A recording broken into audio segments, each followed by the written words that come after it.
But I'm only very passionate about this because I care a great deal about EOS. And if we want EOS to be successful long term, we have to have very competent stewards and contributors as our elected block producers.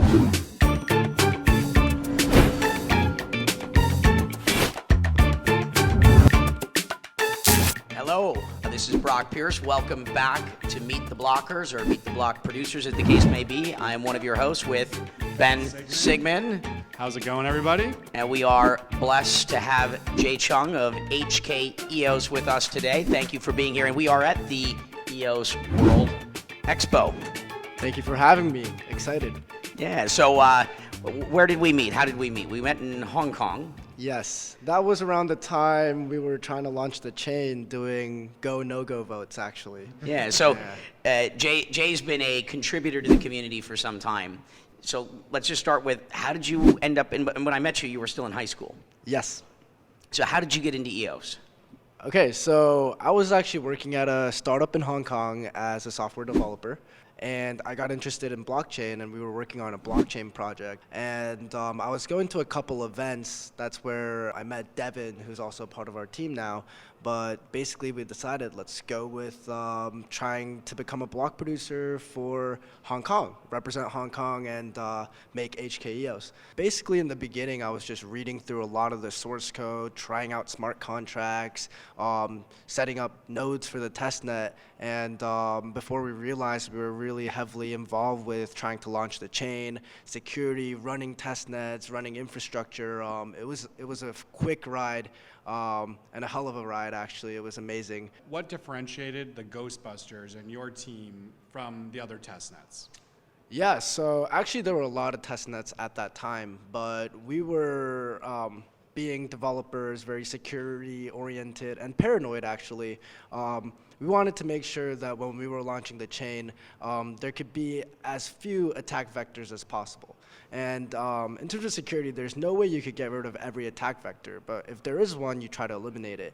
And what we came up with the help of other people's opinions, obviously, we thought of setting up a testnet called the Ghostbusters testnet, where we actually mesh nodes and peer them using a protocol called WireGuard, which is point-to-point tunnels that basically encrypt the communication between servers, and there's no way other servers can even request things to the servers we're using to connect with.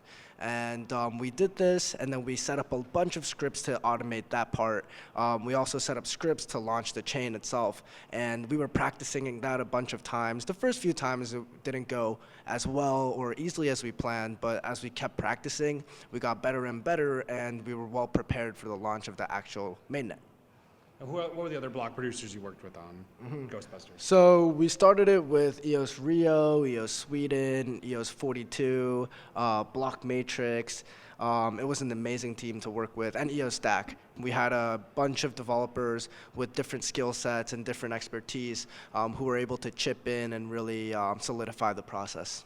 So basically, the top technical block producers on EOS are all originally from the Ghostbusters testnet. Yeah, and it's, well, there are other really great technical guys in the space, obviously, but I would say some of these guys are the most talented and smartest people I've ever met in my life. And also, we're still working on projects together, which is awesome. We're working on a couple different projects and building stuff together, and it's been an honor to meet them so early on.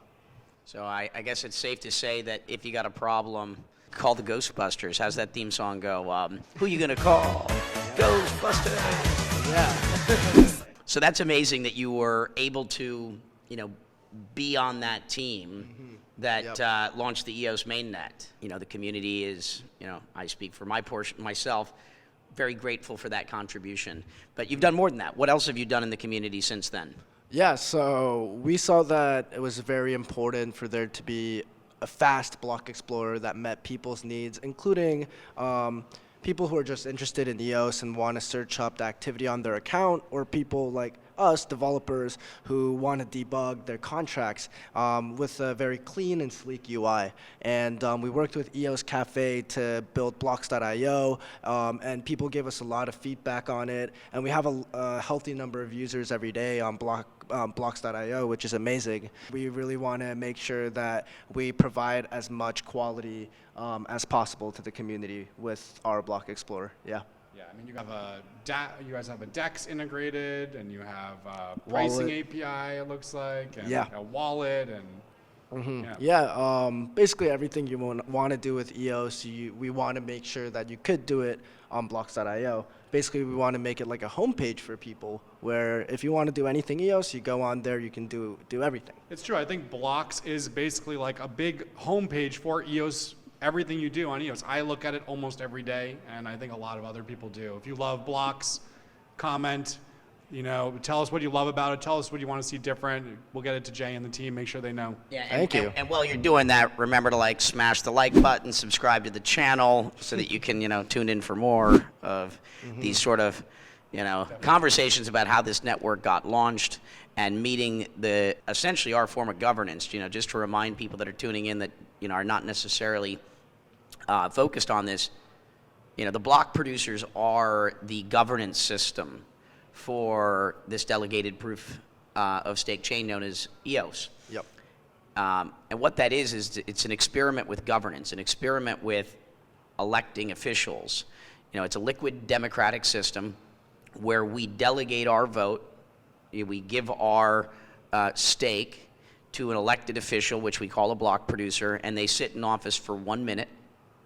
And if we're not happy, if they're not being good stewards, if they're not serving the community in the way that we desire, we replace them. They don't have 2-year terms. They don't have 4-year terms. This is an experiment with liquid democracy. And, one of the things that I expect from block producers are, how are they contributing to the community? There's the bare essentials, which is, technical sort of specifications. Let's talk a little bit perhaps about the infrastructure there, because I want to know that you have the necessary infrastructure and that your response times are high. Prerequisite is you got to keep this network up and running. But after that, it's what else do you do for the community? How else are you contributing? Why you over someone else? And there's no question that you've been a core contributor to the ecosystem, and HKEOS has definitely earned its badges. So maybe with a little brass tacks, tell us about what you have infrastructure-wise, what the plans are, how has that been running with for the network, and what plans you might have for the future.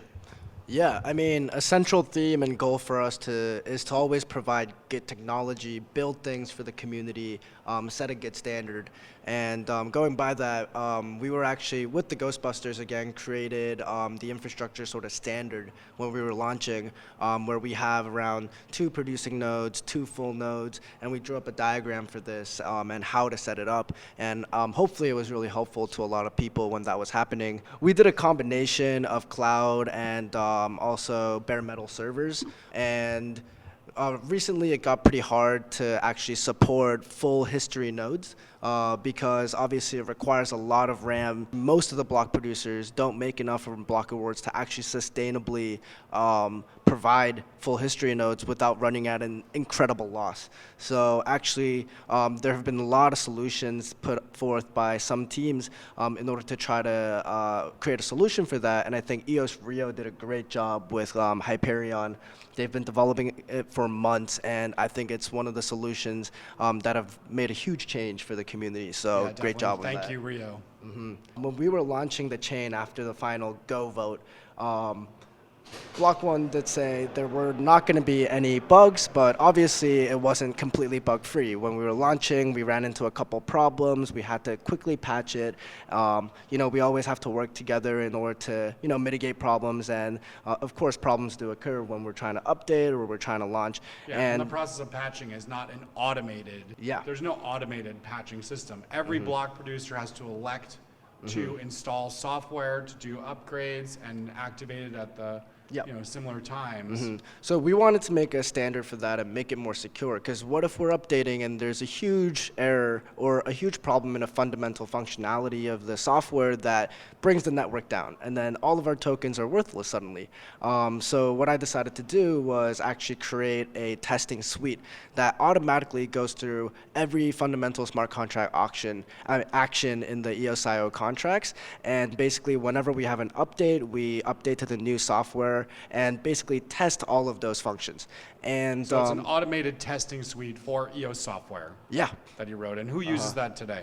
Actually, Block One took the software that we wrote, and then Because you wrote open source. yeah, we made it open So you source. didn't do this for a profit. This wasn't anything you were looking to gain off of. This is something you saw that was needed, and you made the contribution. Now people are actively using it, including Block One. Yeah, so I mean, I'm glad that Block One actually put it into their automated testing suite, so it's part of that now. So they run it as well before launching a new update and posting it on GitHub, which is very cool. So it adds to the security for everybody. And I'm glad that the effort I put into it really propagated, and they took it as well. Me too, yeah. Where are you in the rankings right now? At the moment, I think we're around 65. So recently, we've dipped down a little bit. Might be because of price actions, I don't know. But, we're just trying to keep doing what we're doing. I feel like as long as we keep it up and continue building stuff that are of value to the community, we will be recognized and we will have voters voting for us. Well, that's what this show is about, and the most important thing I think you can do for the EOS community is, rock the vote. Brock the vote. Brock the vote. Get involved. Vote. This is a system of governance, and it requires your participation. HKEOS and Jae have been extraordinary contributors to the community. Thank you. Some of the great contributors, and they're doing it for the right reasons, with the right intentions, and in great service. They're ranked 65.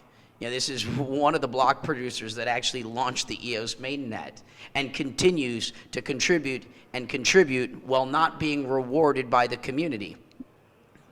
This is what matters. We are choosing our elected officials. We are choosing our block producers that are going to run this network to the best of its abilities. Let's choose wisely. Let's make sure that they're technically competent and make sure that they're doing something more than just providing infrastructure. This is one of those great block producers. This is why I'm honored to help host this show, is to present this story, because it's something, unfortunately, most of us in the EOS community don't know. It's very difficult to pick block producers, and that's one of the reasons why we started brockpierce 1 as a proxy. There's hundreds of block producers, 100 that you need to understand to effectively vote for 30, and we do this all day long. We're now starting to take these conversations we have with block producers and present that to you so that you can make votes. You can vote directly yourself. If you don't have time, give it to a proxy. But whatever you do, please rock the vote. Get involved. This is the best and most important thing most of us in the community can do to support the ecosystem. Yeah, voting is so important. There's so many block producers out there that if you go to the EOS Network Monitor, eosnetworkmonitor.io, you can see on there what the state of the infrastructure of all block producers is. And you'll see that there's different colors there that indicate the different levels of what their servers are at. There's plenty of block producers that are way above HKEOS and other really good block producers that may not even have any infrastructure running, but people are still voting for them. And so this is a really good opportunity for all of us to take a look at how we're making choices, who we're supporting and why, and what we want the future of those decisions to be like in the world, how we support our governmental and elected officials, for instance, based on, what they're doing for the community, for the world, and for the networks that we're all a part of. Yeah, if we want a really effective EOS mainnet, we need to have really effective block producers. You have block producers that are showing up in a bunch of colors and high rankings that should not be doing that. And either they need to upgrade their processes, they need to improve their response times, upgrade their infrastructure, start doing more, or they should be replaced by those that are doing a great job and have been doing so since the beginning. I'm very passionate about this because I care a great deal about EOS. And if we want EOS to be successful long term, we have to have very competent stewards and contributors as our elected block producers. Yeah, and the only way they get signaled about that is by voting for other block producers who have those things, right? So if you're voting for block producers that have a bunch of colors on this chart, well, the colors are not showing good signs. So the only way to send a signal is to remove your vote from them until they fix whatever it is they need to fix about their infrastructure. That's their main job. Yeah, and if you want a high-priced EOS, we need a really effective EOS network. We need real effective EOS infrastructure. We are not going to have a hugely successful EOS without it. If you care about the success of this platform, vote wisely or give it to those that will do the work to do so as a proxy. And on that note, I think what's most important in the coming months and years is for people to keep building. What I was very worried about when the prices dropped a little was people would be scared to take the risk and build more stuff on the network. But I feel like the only way to really make this mainstream and increase adoption and really make the ecosystem great is to continue building and iterating and building products and platforms and applications that people will actually use in order to just have a chain with millions of users, not just a couple 100,000, but millions, and get to the level of some of the huge applications that exist today. We want those to be on EOS as well. Yeah, what are you doing now? What is the you have some new project? I'm not sure you're prepared to start talking about it yet. Oh, well, we actually made an official announcement recently. All right, good. We can talk about it. Yeah, about Rocket BC or Rocket Blockchain. We've been preparing for this for months. And basically how it works is we're going to take the model of venture builder / startup studio. We have an in-house team of developers working full-time in order to crank out these products that we have in line. We have a game that we're building actually with Ben and Lynx. And then we also have a P2P trading EOS to fiat gateway. We're also working with projects with the Ghostbusters to build a solution for Liberland. And we're also working with a couple other companies on development and building new products that'll be helpful to the ecosystem. And all of these are projects under Rocket BC. We're trying to, build products ourselves in-house or collaborating with other companies in the industry, and just trying to have a lot of products in line and just introduce them to the market and hopefully have a lot of users come in and adopt the technology. So Yeah, well, how is Rocket BC related to HKEOS? yeah, so Rocket BC actually has the same team as HKEOS. We did make it a legally separate entity because we might have to raise more money in order to continue sustaining the number of developers we need to hire to make this a reality, and in order to build and accelerate quickly and grow it as much as we want. Yeah. Yeah, I think this is a really good example of a block producer team pursuing other projects to, keep things going while the rankings are down, while the EOS price is down, looking to provide more value and do things that are going to overall support the entire ecosystem. Yeah. So, I mean, as we were at HKEOS, we've been doing a lot of consulting and advising and helping other teams build. But we realized that as a developer myself, I want to build products that I think will be successful, will be used by people. But in order to sustain that, we realized, we might need to create a separate company, though it's the same team, and we want to really create more value to the industry and to the community by continuously building. And that's just the theme for us, really.